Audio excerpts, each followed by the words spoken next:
Okay, so we are moving on to gluconeogenesis, and as the name suggests, gluconeogenesis. So glucogenesis, something like we are synthesizing glucose, right? But because of the neo, so gluconeogenesis is just a metabolic pathway. But the main purpose of this metabolic pathway is to synthesize glucose from non-carbohydrate sources. So it's not always that we can actually get glucose from carbohydrate sources. There's a metabolic pathway called gluconeogenesis, and this gluconeogenesis aims at producing new glucose. So new glucose from, let me use my ruler. So new glucose from non-carbohydrate sources.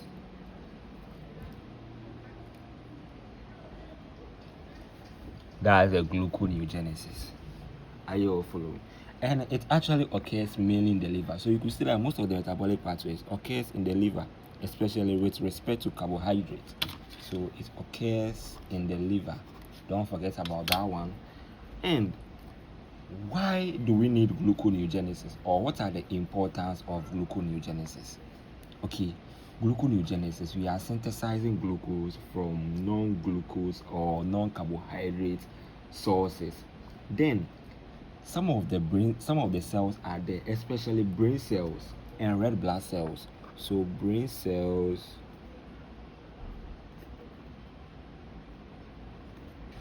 / red blood cells.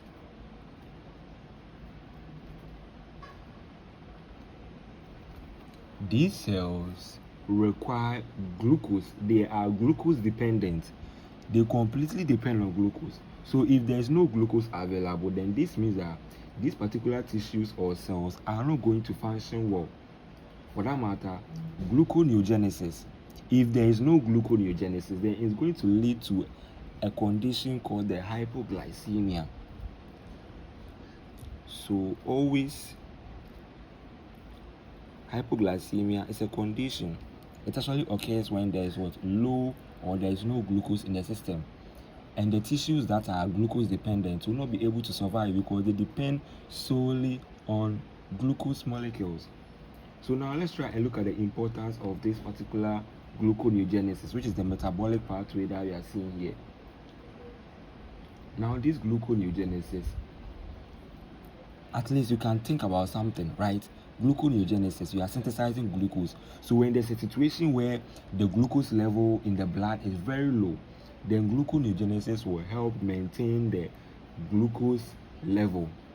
So especially when you are fasting, during exercises and all those things, where after fasting your glycogen is very low. You know that when you are fasting, there's an enzyme or there's a hormone that actually stimulates the breakdown of glycogen to give you glucose. That will help you in your metabolic activities or fasting or exercise. When your glycogen is low and now we need glucose and also carbohydrate sources are not available, then this means that the cell needs to undergo the gluconeogenesis in order to synthesize new glucose. So example, like it uses amino acids. So example of the non-carbohydrate sources, we can have our fatty acid or fat. So fat is one, fat and oil is one. We can also have amino acid.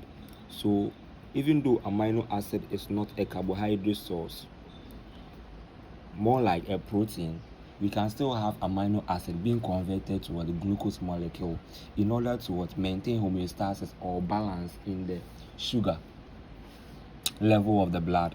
Are you all following? So this is the main part, or this is the whole of the gluconeogenesis. Now if you look at something very well, you could imagine that gluconeogenesis, after you've treated the steps or the metabolic pathways in gluconeogenesis, you realize completely that gluconeogenesis is just the reverse of glycolysis. What's glycolysis? Let's move back to what we did earlier in glycolysis. Right, this is glycolysis. Very simple. where we are having our glucose is being converted to a main end product, which is the pyruvate. So the reverse of this particular glycolysis is gluconeogenesis. Now, there are some things that you are supposed to know. Some of the steps in the glycolysis pathway is reversible. Some too are not reversible. There are 3 main steps that are not reversible in glycolysis. For that matter, if you are reversing glycolysis metabolic pathway to ensure that you are following the gluconeogenesis, this means that these 3 steps in the metabolic pathway of glycolysis that are not reversible, they need a bypass. These enzymes are not reversible, so this is that you need a bypass. Bypass means you have to convert it to another form in order to skip that particular action of the enzyme that is not reversible. So we will come back to this again. Now there's something that I want you to know as you are moving on. Let's try and fish out these particular steps that are not reversible in this particular reaction here. Now the first one is the action of the hexokinase or the glucokinase. This particular reaction, this is not reversible. The reason why we are saying that this particular reaction is not reversible is that the moment to convert glucose to glucose 6-phosphate, no, it can never be reversed. So the action of hexokinase is not what? Reversible. Are you all following? So this is one. And also the action of the phosphofructokinase. The phosphofructokinase, which is this particular reaction where you are having your enzyme phosphofructokinase converting fructose 6-phosphate to fructose 1,6-base phosphate. You've added another phosphate group to it. This particular reaction is also not reversible. So let me try and make some. So 1, it's not reversible. 2, this particular action or step 2 is also not reversible. Then the last one, which is the conversion of the phosphoenol pyruvate to pyruvate, this particular reaction is also not reversible. So 3. So these 3 main steps in the glycolysis which are not reversible, this means that if you are reversing glycolysis metabolic pathway, these 3 steps that I've labeled needs to be reversed through a bypass enzyme, or it needs to be reversed through a bypass in such a way that you are not going to reverse it directly from pyruvate to phosphoenol pyruvate or fructose 6-base phosphate or fructose 1,6-base phosphate to fructose 6-phosphate or glucose 6-phosphate to glucose. These reactions are not reversible, so you have to use a bypass. Alright, so now let's go back to our gluconeogenesis. We've talked about the non-carbohydrate sources that can lead to the production of glucose through gluconeogenesis. Now let's try and look at the main steps that are involved in the gluconeogenesis. So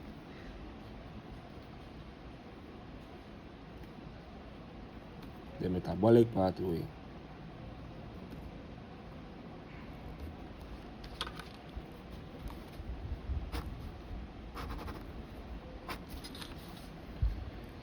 Now, talking about the metabolic pathway, remember we are saying that it's just a reverse of glycolysis. What is the end product of glycolysis? Pyruvate, right? And we are saying that from the conversion of pyruvate to phosphoenol pyruvate, it's not possible. This means we need a bypass. Now, the bypass that we actually need is that we have to convert our pyruvate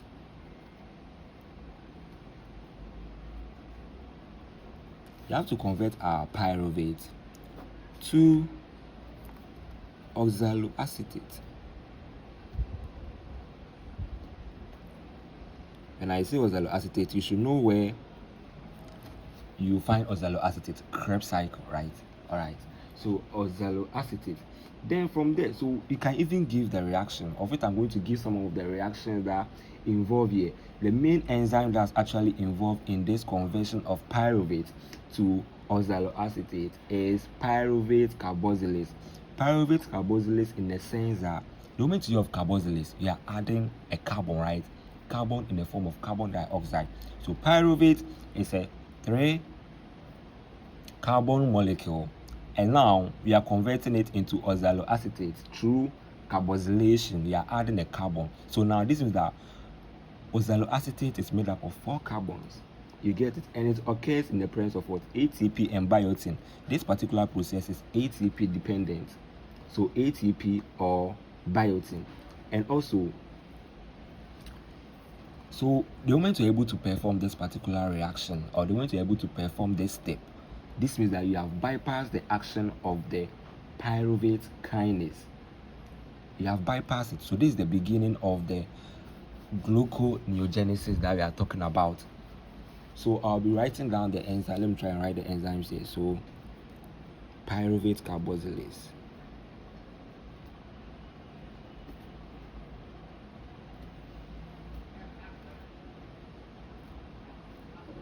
Pyruvate carboxylase. This is the enzyme that's actually making this thing possible, and we are adding a carbon dioxide to it.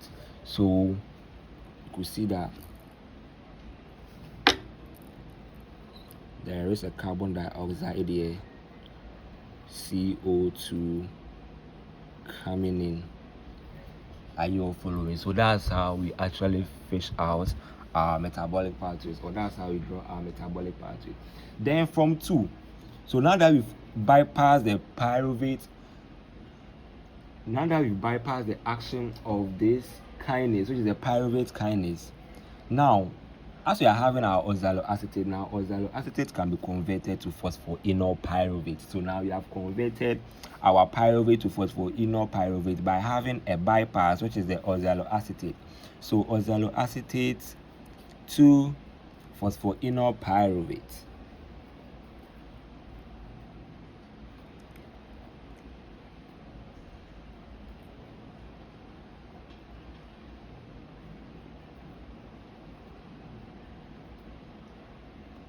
Very simple. So you can see that now we have moved from pyruvate to phosphoenol pyruvate, but here there is a bypass here, and this bypass is what we are referring to as the conversion of the pyruvate to oxaloacetate. Now the next thing that we are doing is, it's also ATP independent. It requires what? ATP in the form of GTP. So here we could have our GTP.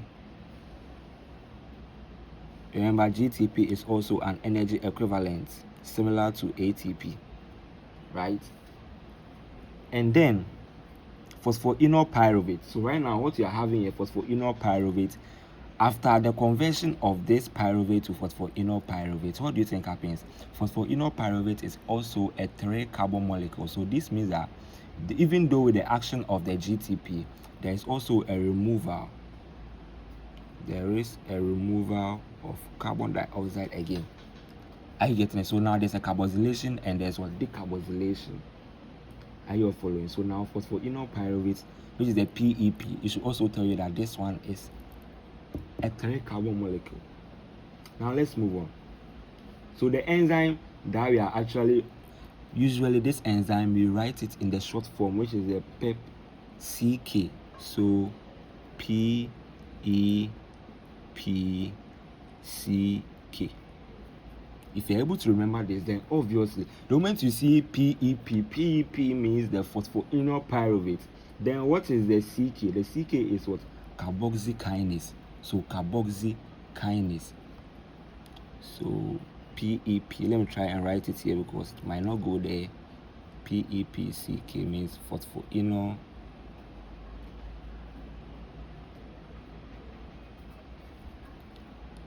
Yeah, phosphoenol pyruvate carboxykinase.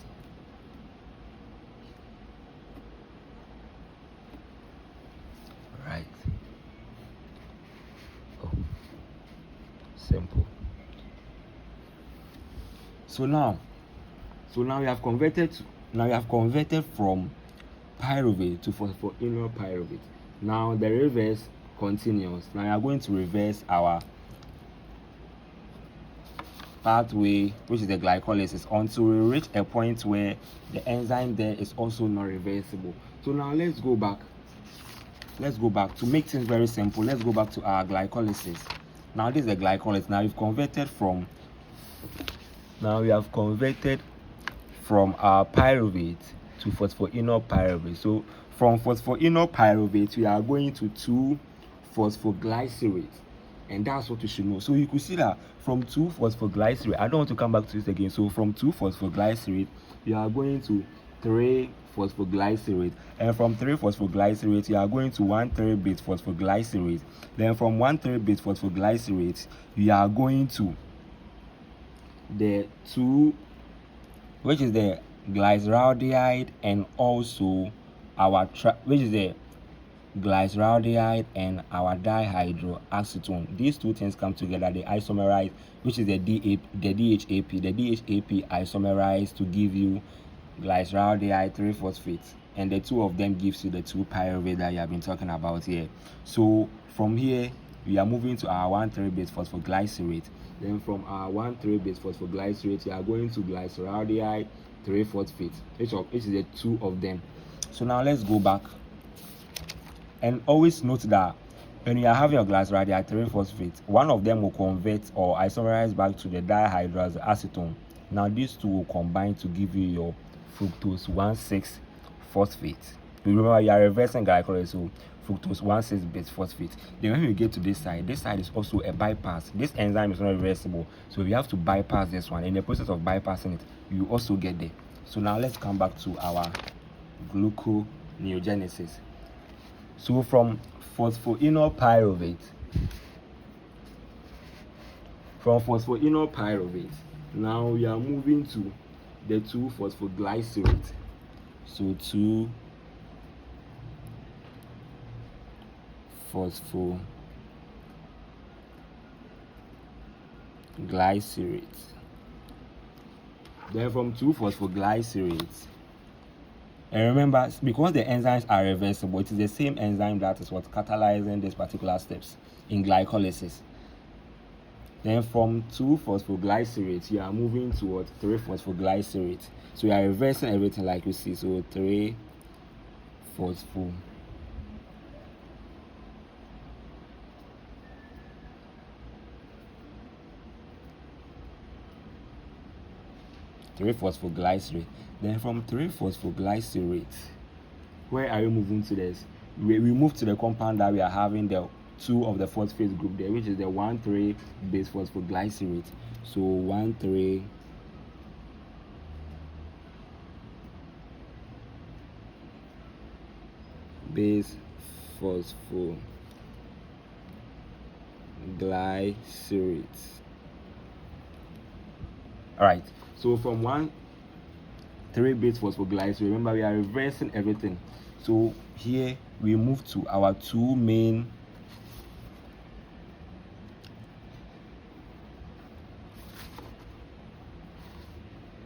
which you shouldn't forget, which is the dihydroacetone. For that one, let me write it in the short form: dihydroacetone phosphate, and our 3 or the glyceraldehyde.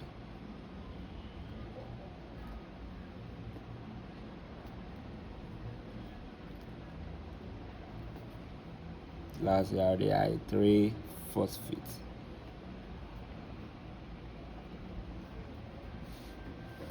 Let me see whether the camera is taking. Okay, sure. So from here, so remember, these two will come together. These ones, they were 2, right? And now you are reversing the process. You are reversing the process of the glycolysis. So now you are going to get 3 of the glyceraldehyde. You are going to get 2 of the glyceraldehyde 3-phosphate, and one of them will be converted to the dihydroxyphosphate, dihydroxyacetone phosphate. So one of them will be converted to the DHAP, and the other one will still be maintained as the glyceraldehyde 3-phosphate. Then these two will come together. So these 2 molecules will come together to give you what you are having as our. So now let me try, and they will come together. Just want to make the metabolic pathway very simple to recognize. So they will come together, and it will give you your 1,6 or your fructose 1,6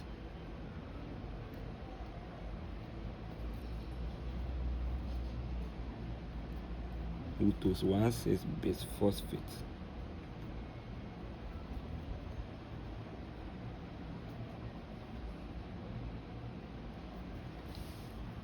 All right. So now that we are having our 1,6 fructose 1,6 base phosphate, now there's a bypass. We actually need to have our bypass here, because from this side, if you are reversing it in terms of the glycolysis, remember that I stated something there. This particular reaction is also not reversible.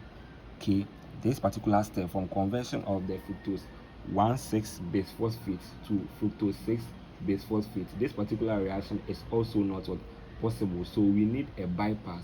Now this bypass that we're actually going to look at is that we are going to convert our fructose 1,6 base phosphate to our fructose 6 phosphate. So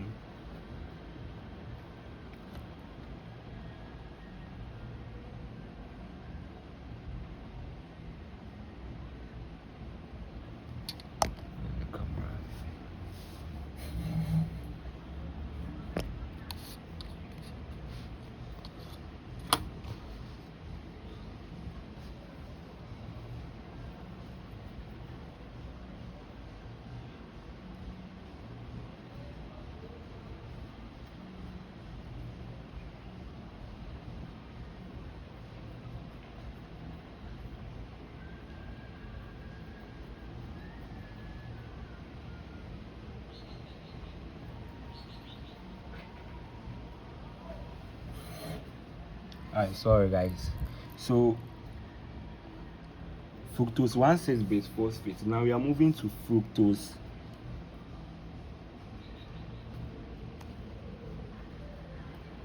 6 phosphate. Remember, because this particular reaction is not reversible, this means that the enzyme that catalyzes the conversion of fructose 6 phosphate to fructose 1,6 phosphate is not the same thing as the enzyme that converts the fructose 6 phosphate or the fructose 1,6 base phosphate to fructose 6 phosphate. So here we are having a different enzyme, and that enzyme, let me try and write that enzyme, because that enzyme is not an enzyme that is found in glycolysis pathway. So that enzyme is what you are referring to. So you can write the name of this whole intermediate, which is the fructose 1,6 base phosphate. But here, because you are removing a phosphate group, the enzyme here is fructose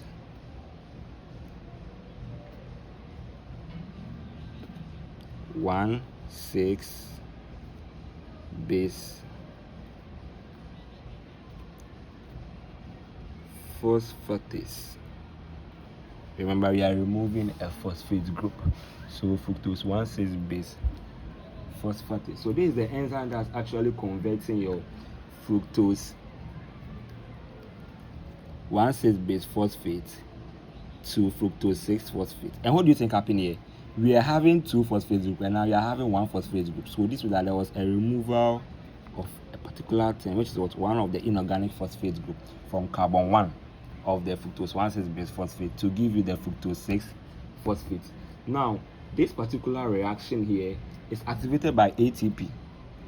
All right, and we are not here to talk about the energetic part of it, so let's move on, or the bioenergetic part. So now let's move on to our conversion. So now our conversion of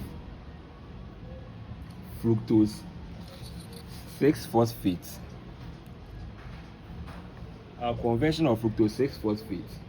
remember, in glycolysis, from glucose 6 phosphate you are moving to glucose 6 phosphate, which is more like an isomer, right? Isomerase. The enzyme that was there was what? Isomerase. Is the phosphoglucose isomerase. So the same enzyme, because an isomerase, it is reversible. So now we are going to have our glucose 6. Oops. So glucose 6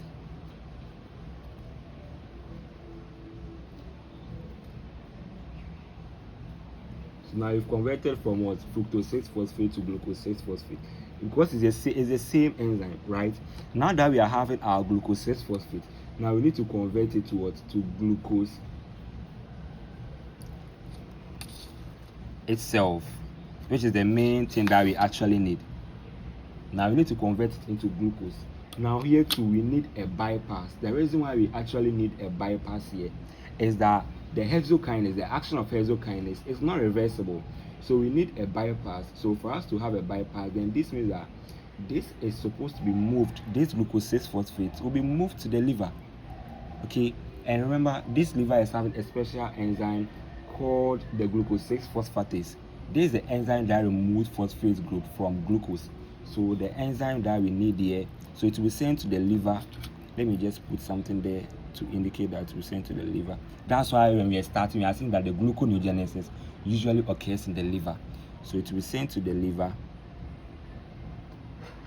And now the action of the glucose 6-phosphatase will then remove the glucose from there by clearing the phosphate group. So glucose 6-phosphatase. This is the enzyme that will be replacing or bypassing the hexokinase or the glucokinase.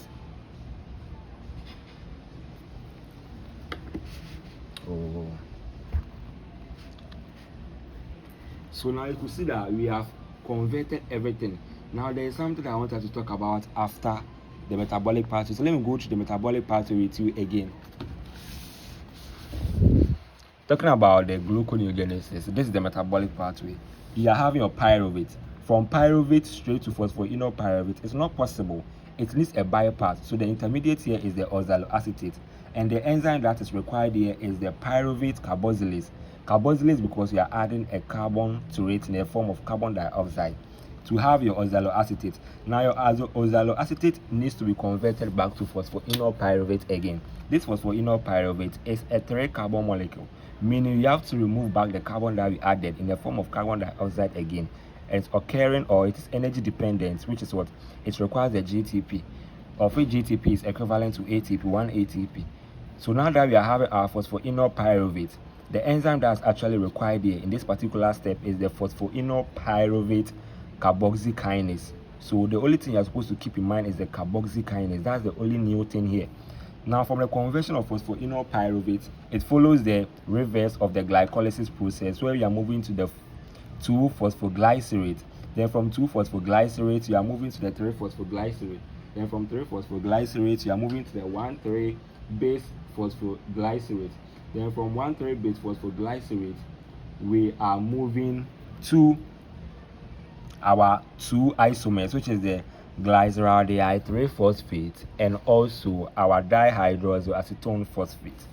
Now, always keep in mind that during the glycolysis, the dihydroxyacetone phosphate converted or isomerized to give you your glyceraldehyde 3-phosphate. So let me put something here to make you not confuse what you are doing. There is always an isomerization here.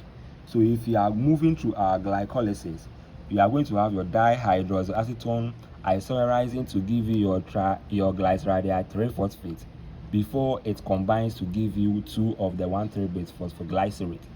You get it? So if you are undergoing our gluconeogenesis and it gets to this part, initially it's going to give you your 2 of the glyceraldehyde 3-phosphate. Then 1 of the glyceraldehyde 3-phosphate will isomerize to give you back 1 of the dihydroxyacetone phosphate. Now the 2 of the molecules, which is the isomers, will now come together to give you your fructose 1,6-base phosphate. And from fructose 1,6-base phosphate to fructose 6-phosphate, this particular reaction is not reversible. We have to remove 1 of the phosphate group. And this enzyme that is catalyzing the conversion of fructose 6-phosphate to fructose 1,6-base phosphate is not a reversible enzyme. So this means that we need another enzyme called the fructose 1,6-base phosphatase. This is the enzyme that's actually removing 1 of the phosphate group from carbon 1 of the fructose 1,6-base phosphate to give you fructose 6-phosphate. Now fructose 6-phosphate will now be converted or isomerized to give you glucose 6-phosphate. Now we are getting to the end part where we need our glucose molecule. Now from conversion of glucose 6-phosphate to glucose, this enzyme is nowhere to be found except the liver. That's why we are saying that the gluconeogenesis, the synthesis of new glucose, occurs in the liver. Why? Because the enzyme that is capable of removing the phosphate group from the seed carbon of glucose to give you your glucose is found in the liver, specifically in the endoplasmic reticulum. So here we are having our enzyme removing the phosphate group from the 6 carbon to give you your glucose 6 phosphate, and this enzyme is what we are calling the glucose 6 phosphatase. So that is all for gluconeogenesis. And I've also, so now there's a question that you're supposed to emphasize on here. There's a question that you're supposed to emphasize here, and also there's a trick here. All the enzymes that I didn't mention, that I'm saying that it follows the same glycolytic pathway, they are reversible. So the enzymes that are found in the glycolysis, the same enzyme that is found in this particular site. For instance, the enzyme that causes this isomerization, this enzyme is called what? The triose phosphate isomerase. It's still the same enzyme in glycolysis. We are also having another enzyme, which is the phosphoglucomutase. Phosphoglucomutase, this particular enzyme is still the same that is found in what? Glycolysis. So we are having enolase. This particular enzyme, which is the enolase, the conversion of your phosphoenol pyruvate to 2-phosphoglycerate. This enolase is still the same thing that is found in glycolysis. You get it? So all the enzymes that I didn't mention here, they are all enzymes that are, for instance, if you're having this particular reaction, or if you're having this particular conversion where we are reversing this, the enzyme that is required is what? Aldolase. It's still the same enzyme that's also required to what? To join them. So this enzyme, most of the enzymes here that I didn't mention are reversible. So the ones that are found in glycolysis is the same enzyme that is found in the gluconeogenesis. Now, there's a question that states that the energy cost of gluconeogenesis depend on the starting material. It's more like a question that's asking that, is it true that the energy cost of gluconeogenesis, energy cost, meaning the energy that is involved, energy cost involved in gluconeogenesis,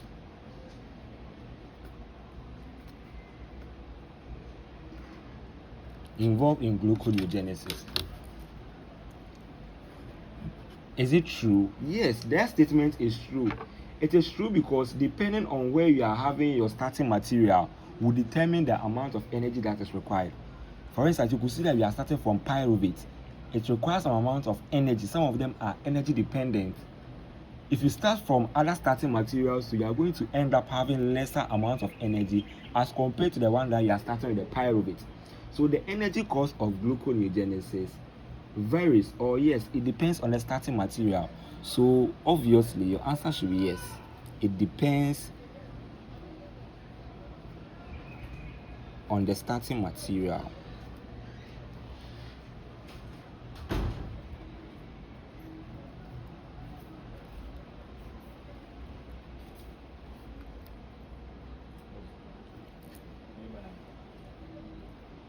It depends on the starting material.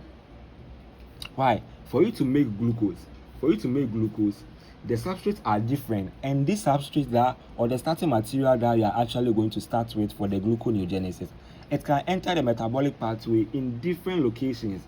So depending on where your starting material is going to enter the metabolic pathway of the gluconeogenesis, it requires either high amount of energy or low amount of energy.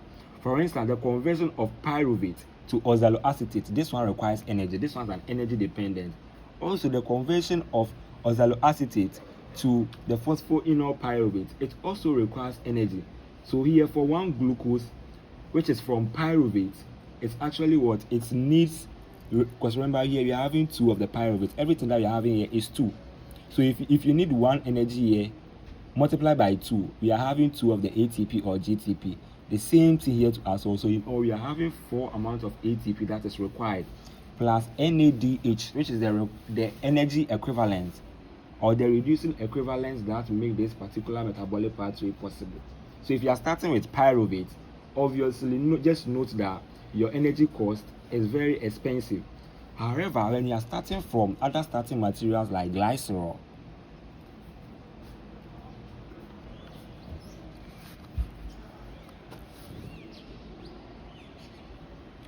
when you are starting your material, when your starting material is, let's say, glycerol, which is from the breakdown, your glycerol is actually converted. First of all, your glycerol is converted to your DHAP. Are you okay? So just look at it very well. If you are starting with pyruvate, you are already using 4 amount of energy here plus 2 energy or 2 reducing equivalent, which is 4 ATP plus 2 NADH. You are using this. If you are starting with pyruvate, you are using, let me try and circle it so that to make things very simple.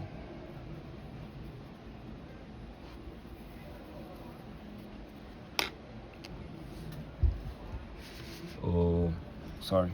So if your starting material is pyruvate, obviously you are using 4 ATP plus 2 NADH, right? But when your starting material is a glycerol, of which I've stated here, your glycerol will enter the metabolic pathway and to be converted straight into your dihydroxyacetone phosphate. You get it? Of which it will also isomerize to give you your glycerol phosphate. So here, the glycerol, which is your starting material, has bypassed this particular expensive or the energy cost, which is the 4 ATP plus 2 NADH. It has bypassed this particular thing, and now your reaction will follow. So the amount of energy that will be required to convert from glycerol to glucose is less as to convert from pyruvate to glucose. So your starting material is always important. Similarly, when you are starting from lactate, okay, and NADH is already when NADH is already produced, let's say you are starting from lactate, and your starting material is also lactate, then NADH is already produced during the conversion from pyruvate, so the reducing energy that is needed. So we are going to have your low energy cost here as well.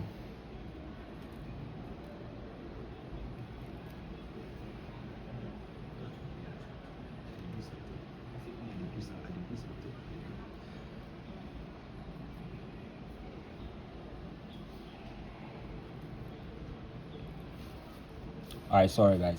So always just remember that the energy cost that is involved in gluconeogenesis is depending on the substrate level. If you are having your pyruvate, it's actually going to accumulate a lot of energy as compared to the glycerol or the lactate. So this is the end of the gluconeogenesis, and the next thing that we are going to move to will probably be the gluconeogenic amino acid. So there's also one thing I just want to introduce you before I end the lessons on the gluconeogenesis. This book is actually an important book that will make you understand whatever that is going on. This book is called The Principles of Carbohydrate Metabolism, and it contains almost all the information that you need. It contains all the information that you need in order to understand the concept of carbohydrate metabolism.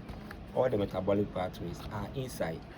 So some of the questions are also there, or some of the concepts are there that explains it very, very, very, very well. So I recommend that if you are having the opportunity to purchase this book, you purchase this book, because it contains all the information that is required to understand everything under the carbohydrate metabolism. So the name of the book again is Principles of Carbohydrate Metabolism, and from there we are going to talk about the Cori cycle and the aspartate Marley shuttle and all those stuff. All these things are coming purposely from this book, and it contains a lot of information for you to understand everything clearly. So whenever you are ready, you can, I'll give you a link to the book so that if you want to purchase, you also purchase it. The name of the book is Principle of Carbohydrate Metabolism.